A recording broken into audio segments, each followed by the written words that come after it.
सामने जो लिख रखा है, यहाँ पे लिख रखा है द और यहाँ पे लिख रखा है दी। लेकिन दोस्तों क्या आपको पता है कि ये एक ही चीज है जो कि देखने में बिल्कुल सेम लगता है, लेकिन कभी कभी इसको प्रोनाउंसिएशन में हम लोग इसको द पढ़ते हैं और कभी कभी दी पढ़ते हैं। लेकिन दोस्तों जैसे कि यहाँ पर लिख रखा है द पर्शियन गल्फ, तो हम लोग इसको पढ़ेंगे द पर्शियन गल्फ, लेकिन यहाँ पे लिख रखा है द इंडियन ओशियन, तो इसको हम लोग पढ़ेंगे दी इंडियन ओशियन। दोस्तों अगर आप लोग जानना चाहते हो आखिर ऐसा क्यों है तो इस वीडियो पूरा एंड तक देखो। तो चलिए वीडियो को स्टार्ट करते हैं एंड पूरा स्टार्टिंग से बताऊंगा।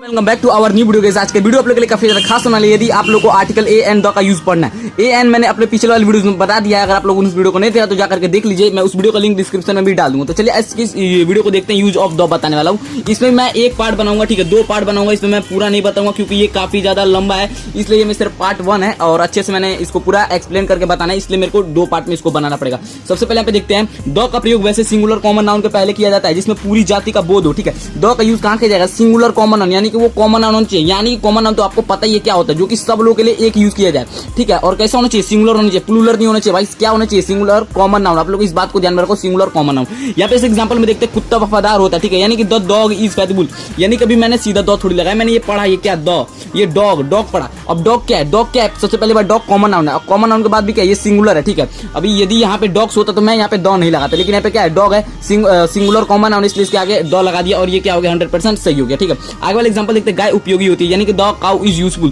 तो मैंने द क्यों लगाया? क्यों? क्योंकि काउ क्या है? कॉमन नाउन, उसके बाद से भी क्या है? ये सिंगुलर है, यानी सिंगुलर कॉमन नाउन है। सिंगुलर कॉमन नाउन के पहले क्या यूज होता है? द यूज होता है, तो अभी मैंने इसको लिख दिया यहाँ पे ये। अब आप बताइए दोस्तों, इसको मैं क्या कहा द का और क्यों मैंने इसको द पढ़ा? यहाँ पे मैंने आप लोगों को बताया कि द और दू क्यों नहीं पढ़ा। सबसे पहले आप लोगों को मैं ये बताता हूँ, देन उसके बाद से दूसरा चीज बताऊंगा। देखिए हम लोग यही चीज TH यहाँ दोनों जगह लिखे, लेकिन कभी हम इसको द पढ़ते कभी इसको दी पढ़ते हैं। जैसे कि यहाँ पे आप लोगों के सामने दिख रहा है द पर्शियन गल्फ, तो सबसे पहले आप लोग का जो है जिसके आगे द लगा हुआ है उसका पहला लेटर देखना है। यदि ये कॉन्सोनेंट होगा तो भाई ये कॉन्सोनेंट होगा तो आपको क्या पढ़ना है? द पढ़ना है। लेकिन यदि इसको स्टार्टिंग जो उच्चारण है वो अगर वॉवेल्स होगा तो आप लोगों को क्या पढ़ना है? दी पढ़ना है। जैसे कि इंडियन ओशियन, तो ये द इंडियन ओशियन नहीं पढ़ा जाएगा, ये डी ओनली इंडियन ओशियन पढ़ा जाएगा, ठीक है। तो यहाँ पर देखिए इसको क्या पढ़ा जाएगा? द डॉग इज फेथफुल, क्योंकि ये क्या है?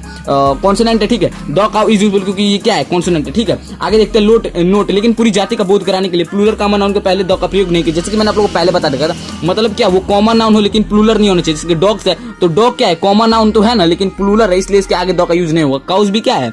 कॉमन नाउन है, लेकिन ये क्या? प्लूरल, इसलिए इसके आगे द नहीं लगेगा। आगे बढ़ते हम लोग। पॉइंट सेकंड है, किसी सिंगुलर काउंटेबल नाउन के पहले प्रायः ए एन का प्रयोग किया जाता है, लेकिन जब वही नाउन आगे के वाक्य में दूसरी या तीसरी बार आए तो उसके पहले द का प्रयोग किया जाता है, ठीक है। जैसे कि एग्जांपल में यह एक गुड़िया है, ठीक है, मैंने आप लोगों को बता रखा है ए एन यूज, ए और एन का यूज कहाँ होगा? जहां पर सिंगुलर काउंटेबल नाउन होना चाहिए, तो ये क्या है? डॉल है और ऊपर से क्या है? सिंगुलर काउंटेबल नाउन, इसलिए इसके पहले क्या लग गया? ए लग गया। लेकिन यही डॉल अगर दूसरी बार भी वाक्य में, जैसे यहाँ पे दिख रहा है यह एक गुड़िया है, यहाँ एक बार आया फिर यहाँ पे क्या आ गया? दूसरी बार भी आ गया, तो यह एक गुड़िया, तो इसके सबसे पहले ट्रांसलेशन में दिस इज अ डॉल, क्योंकि डॉल सिंगुलर काउंटेबल नाउन। लेकिन यही डॉल अगर बाद में आ जाएगा तो इसके पहले ए नहीं लगेगा। क्यों? क्योंकि रूल हमारा क्या कहता है? रूल के हिसाब से यहाँ पर क्या लग जाएगा? द लग जाएगा। उम्मीद करते हो कि आप लोगों को समझ में आएगा। अगला एग्जांपल हम लोग यहाँ देखते हैं कि वह एक किताब है, तो यहाँ क्या हो जाएगा? That is a book. और ये क्या है? किताब नहीं है, तो किताब ये क्या है? सिंगुलर काउंटेबल, इसलिए इसके क्या लगा है? ए लगा हुआ है। लेकिन यही किताब दोबारा आ गया, भले सिंगुलर काउंटेबल हो, लेकिन उसी वाक्य में अगर दोबारा आ जाएगा तो इसके आगे क्या लग जाएगा? द लग जाएगा। उम्मीद करते हैं कि आप लोग इतना समझ में आया होगा। चलिए आगे का पॉइंट देखते हैं। और आगे का ये निम्नलिखित प्रॉपर नाउन के पहले आर्टिकल द का प्रयोग किया जाता है। गाइस ये 21 है, 21, ठीक है, 21। आप लोग इसको हल्के मत लीजिएगा।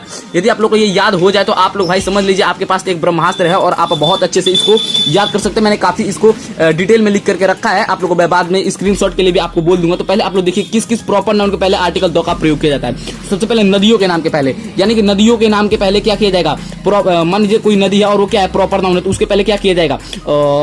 आर्टिकल द का प्रयोग किया जाएगा। जैसे कि मान लो नदी, तो नदी तो मैं इस रिवर को भी कहता हूँ ना, तो रिवर के पहले क्या मैं द लगा सकता हूँ? तो रिवर क्या हो गया भाई? रिवर तो पहले तो कॉमन नाउन हो गया ना, कॉमन नाउन हो गया, क्योंकि इसमें सभी रिवर की बात हो जाएगा। लेकिन इसी रिवर का अगर मैं कोई नाम दे दूं, यानी कि मान लो गंगा, सपोज दैट कि गंगा, यमुना, ऐसे नाम दे दूं, ये प्रॉपर नाउन हो जाएगा। तो किन किन प्रॉपर नाउन के पहले आर्टिकल द का प्रयोग होता है? पहला नदियों के नाम के पहले, जैसे कि द गंगा, द यमुना, और क्या हो गया? ये क्या पढ़ा जाएगा? दी इंदुस पढ़ा जाएगा, दी इंदुस पढ़ा जाएगा, ठीक है। ये the Ganga, the Yamuna, the Indus, क्योंकि ये वाला पॉइंट इसके हिसाब से हम लोग इसको दी इंदुस पढ़ेंगे, ठीक है। आगे देखते हैं। दूसरा है पर्वत श्रेणियों के पहले, ठीक है, जैसे कि the Himalaya, the Vindhyachal, the Vindhyachal हो गया, ठीक है, पर्वत श्रेणियों के पहले। तीसरा हमारा कहता है समुद्र और सागर के नाम के पहले हम लोग क्या आर्टिकल द का प्रयोग करेंगे, जैसे कि the Arabian Sea, the Indian Ocean. ठीक है, आगे देखते हैं खाड़ियों के पहले भी क्या, खाड़ियों के नाम के पहले भी क्या होगा, द का यूज होगा, जैसे कि द बे ऑफ बंगाल हो गया, द पर्शियन गल्फ हो गया आदि। आगे देखते हैं पांचवा हम लोग का कहता है द्वीप समूह के पहले भी किस चीज का यूज होगा, द का यूज होगा, जैसे कि यहाँ पे क्या हो जाएगा, the east Indies, the West Indies. ठीक है, आगे देखते हैं यहाँ पे छुआ क्या है, नहरों के पहले, यानी कि नहरों के पहले भी क्या होगा, द का यूज होगा, वो क्या होना चाहिए, प्रॉपर नाउन होना चाहिए। जैसे कि यहाँ पे स्विच कैनल, तो स्विच कैनल के पहले क्या होगा, the switch canal. Sharda canal, तो शारदा कैनल के पहले क्या लगेगा, द शारदा कैनल, क्योंकि नहर है ना ये शारदा कैनल, इसलिए इसके आगे क्या लग गया, वो लग गया, द लग गया। आगे देखते हैं सातवां हमारा है समतल भूमिखंड के पहले, समतल भूमिखंड के, जैसे कि इंडो गैंगटिक प्लेन्स, इसको इंडो कब द और कब दी पढ़ना है, इसको आप लोग ध्यान में रख दीजिए, इसको क्या पढ़ेंगे, दी इंडो गैंगटिक प्लेन्स। आगे देखते हैं मरुभूमियों के नाम के पहले भी प्रयोग करेंगे, जैसे कि यहाँ पे क्या हो जाएगा, द थार डिजर्ट और द सहारा डिजर्ट हो गया। ठीक है, तो इसको कब द और दी पढ़ना है, इस बात का भी आप ध्यान रखते रहिएगा। आगे देखिए ऋतुओं के नाम के पहले, यानी कि विंटर कोई मौसम हो गया उसके नाम के पहले भी हम लोग यूज करते हैं, तो यहाँ पे हम लोग क्या करेंगे, विंटर सीजन है तो द विंटर सीजन हो गया, रेनी सीजन हो गया तो द रेनी सीजन हो गया, क्योंकि ऋतुओं के नाम के पहले यानी मौसमों के नाम के पहले हम लोग क्या करते हैं, इस चीज का द का यूज करते हैं। आगे देखते हैं ऐतिहासिक भवनों के पहले। ठीक है, यानी कि जो ऐतिहासिक, जो कि हिस्टोरिकल जो है, ठीक है, जैसे कि आप देख लीजिए ताजमहल, तो ताजमहल का क्या लगेगा, द, क्योंकि ताजमहल क्या है, प्रॉपर नाउन है, ऊपर से क्या है, सिंगुलर है इसलिए, और वो क्या है, ऐतिहासिक भवन है, तो ऐतिहासिक भवन के नाम के पहले भी मतलब क्या है, यहाँ पे द का यूज होगा, इसलिए यहाँ पे क्या हो जाएगा, द ताजमहल। रेड फोर्ट हो गया, तो रेड फोर्ट ऐतिहासिक है भाई, ऐतिहासिक भवन, इसलिए इसका भी क्या लग गया, द रेड फोर्ट हो गया, और ऐसे ही बहुत सारे यहाँ पे आ जाएंगे। यहाँ पे देखिए ऐतिहासिक घटनाओं के पहले, यहाँ पे क्या था, ऐतिहासिक भवन यानी घरों के पहले। ठीक है, ऐतिहासिक घटनाओं यानी कि जो घटना बहुत ही ऐतिहासिक थी उसके पहले भी हम लोग क्या करेंगे, द का यूज करेंगे, जैसे कि यहाँ पे द फ्रेंच रिवॉल्यूशन हो गया। ठीक है, और भी बहुत सारी क्रांति थी, उसके पहले हम लोग क्या करेंगे, द का यूज करेंगे, भले बस वो क्या होना चाहिए, ऐतिहासिक घटना होनी चाहिए। ठीक है, ऐसा नहीं है कि आपके गांव में मारा पीटी हुआ तो आप उसके आगे द लिख दो। ठीक है, वो ऐतिहासिक घटना थोड़ी हो सकता है, वो क्या हो जाएगा, वो अपने नॉर्मल घटना हो जाएगी, ऐतिहासिक घटना जो कि हिस्टोरिकल हो। ठीक है, आगे देखते हैं समुद्री जहाज, हवाई जहाज, रेलगाड़ी के पहले भी क्या होगा, द का यूज होगा, जैसे कि क्या था, टाइटैनिक एक बहुत बड़ा जहाज था, प्रॉपर नाउन, और क्या है ये, इसके आगे क्या हो जाएगा, द का यूज होगा, समुद्री जहाज, यानी कि टाइटैनिक क्या है, समुद्री जहाज है। ठीक है, 10 शताब्दी एक्सप्रेस यानी रेलगाड़ी के पहले भी क्या होगा, द का यूज होगा। द जेट यानी हवाई जहाज के पहले भी किस चीज का यूज होगा, द का यूज होगा, जो कि यहाँ पर हो रखा है। तो इस तरीके से यदि आप यूज करते हो तो सही है। अब आप शताब्दी एक्सप्रेस को केवल शताब्दी एक्सप्रेस लिखोगे तो भाई वो गलत हो जाएगा, बिल्कुल मैं बोल रहा हूँ, आप बड़े एग्जाम में जाओगे ना तो ये गलत हो जाएगा। तो छोटी छोटी बातों का भी आपको काफी ज्यादा ध्यान रखना पड़ता है। आगे देखते हैं यहाँ महाकाव्यों के नाम के पहले भी यूज किया जाएगा, जैसे कि क्या होगा, वेद हो गया, ठीक है, द गीता हो गया, द कुरान हो गया, इसके आगे भी किस चीज का यूज होगा, द का यूज होगा। ठीक है, आगे देखते हैं, मैं यहाँ पर भी मैंने लिख करके रखा क्योंकि मैंने आपको बोला कि ये 21 है। ठीक है, आगे देखते हैं कि ऐसी वस्तुएं जो संसार में केवल एक हो उसके पहले भी क्या होगा, द का यूज होगा, जैसे कि द सन हो गया, सन क्या है, पूरे संसार में एक है तो इसका आगे किस चीज का प्रयोग हो जाएगा, द का यूज हो जाएगा।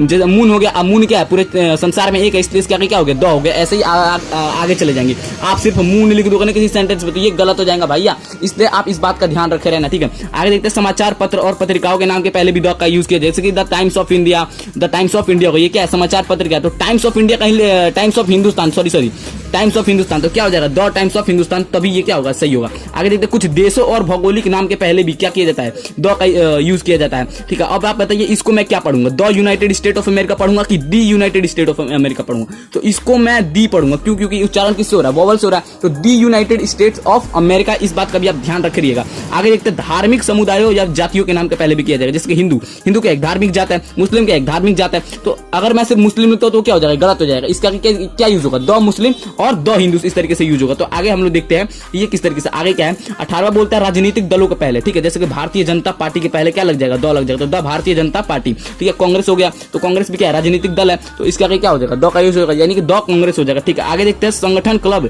तथा सरकारी उपक्रम औद्योगिक घरानों के नाम के पहले भी होगा, जैसे कि द मेंस क्लब हो गया, क्लब के नाम के पहले क्या होगा, द का यूज होगा, तो द मेन क्लब हो गया। ठीक है, रिलायंस हो गया, ये भी क्या है, एक मतलब क्या है, एक वो क्या है, क्या कहते हैं यार, मेरे को अभी ध्यान में नहीं आ रहा। ठीक है, जो भी हो गया, यहाँ पे आप देखिए औद्योगिक, यानी कि जो क्या हो, वो उद्योग, यानी कि उससे क्या होता हो, कोई ना कोई बिजनेस होता है, मतलब एक बिजनेस वाली कोई कंपनी हो, उसके अभी क्या यूज कर देंगे, द का यूज आप कर सकते हैं। आगे देखते हैं यहाँ पे तारीख के पहले भी यूज करते हैं। ठीक है, तारीख के पहले भी, जैसे कि द 15 अक्टूबर हो गया, 15 अगस्त हो गया। ठीक है, तो इनके पहले क्या होगा, द यूज होगा और द यूज होगा। ठीक है, यहाँ पे आप देख लीजिए 21वां हमारा आखिरी है भाई, बहुत जल्दी आखिरी भी आ चुका है। तो यहाँ पे देखिए पदवी या पद के नाम के पहले भी क्या होगा, द का यूज होगा, जैसे कि हेड मास्टर, तो हेड मास्टर के पहले क्या यूज होगा, द यूज हो जाएगा। और यहाँ पे प्रेसिडेंट, तो प्रेसिडेंट के पहले क्या यूज हो जाएगा, द यूज हो जाएगा। ठीक है, तो ये द हेड मास्टर और द प्रेसिडेंट हो जाएगा। ठीक है, उम्मीद करता हूँ कि आप लोगों को इतना जो है वो क्लियर होगा। आप मेरे पार्ट 2 आने के लिए वेट कीजिए, उसमें मैं काफी ऐसे फैक्ट बताऊंगा जो कि भाई आज से पहले आप लोगों को पता भी नहीं होगा। और ये जितने भी ये चीजें है ना, ये सब भी मैं उसमें कवर कर दूंगा, थोड़ा बहुत आपको बता दूंगा। तो पार्ट 2 के लिए आप थोड़ा सा जो है वो वेट कीजिए। एंड गाइस आप लोग यहाँ पे मैंने होमवर्क दे रखा है,